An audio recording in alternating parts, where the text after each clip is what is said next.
future Wildcats. I'm pretty sure orientation starts tomorrow, which means you'll be getting free shit like UNH housing t-shirts.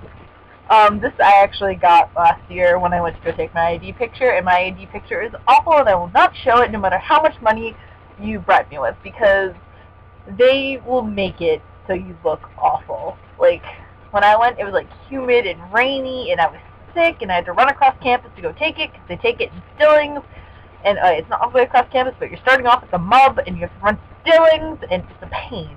And we're not talking about that today. Today we're talking about getting around and what to do off campus. Okay, so starting with transportation.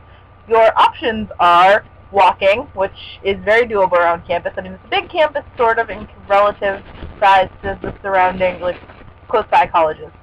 But you can easily walk across campus or to wherever you really need to go if it's nearby. After that, you have Wildcat Transit, which is our free bus system. You have the train on campus, because we have a train on campus that's Amtrak, and you can go all the way down to Boston or all the way up to Portland, and there's 2 stops after Portland, but they don't run all the time. I think it's Freeport and Brunswick. But it has various stops, and I can leave a link for Amtrak Downeaster, but it gets you to Boston, and they have the college student 6 ticks, and you get 6 tickets for $76. They're all one way, so you have, like, if you want to go down to Boston and back, that's 2 punches on it, but it's still cheaper than buying multiple round-trip tickets. And depending on how often you're going down, it's going to save you some money. Anyways, I will go deeper into the train after. You also have a zip car option, because we have on-campus zip cars, and if you don't know what a zip car is, you sign up for the club, and you can, like, rent cars basically when you're under 25. That's my understanding of the university program. I could be wrong. I will link it below. The areas that you can get to in all of these, you can go to Portsmouth, which has the mall.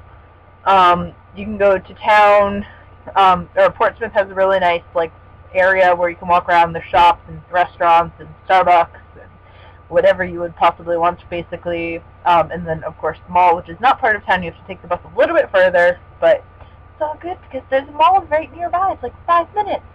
It's awesome. You can also go to Dover. I haven't actually gone to Dover, so I can't really talk to it or speak to it. And then you have Newmarket, which is where there's a lot of student housing. I think there's a concert hall there, too, because I know I've seen a couple smaller bands who I listen to play in Newmarket, which seems weird, but they're from Boston. But that's where a lot of the off-campus student housing is, in Newmarket, and it's a really, really cute little old mill town, and there's restaurants and other stuff to do. I haven't actually walked around too much. I took the bus one day and went around. You can also get to Boston very, very easily from UNH.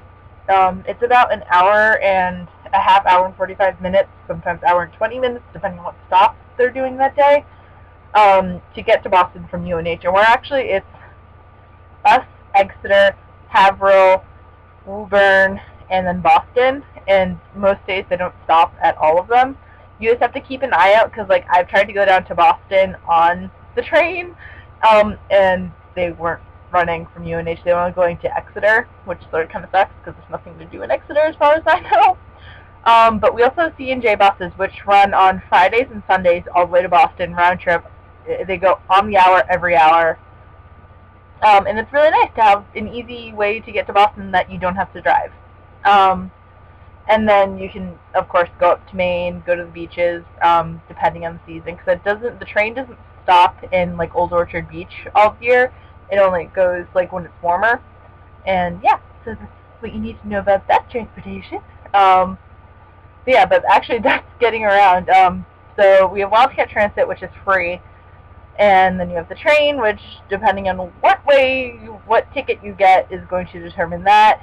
And then walking and zip cars. I don't really know anyone who uses the zip cars. You don't really need them. Why pay for it when you have a free bus? But yeah, so that is actually all you need to know about getting around campus. Of course, there's also, you can bring your bike up. Most dorms have a place to store your bike. Longboards are really popular, even though they're a hazard to society. Just watch out if you're a longboarder, please, because people get hurt. And then however else you want to get around, mopeds are allowed. part-time. You have to keep them in the designated areas. But yeah, so that's getting around campus. Tomorrow we'll be talking about food, because UNH actually has really decent food for as far as colleges go. I will see you tomorrow.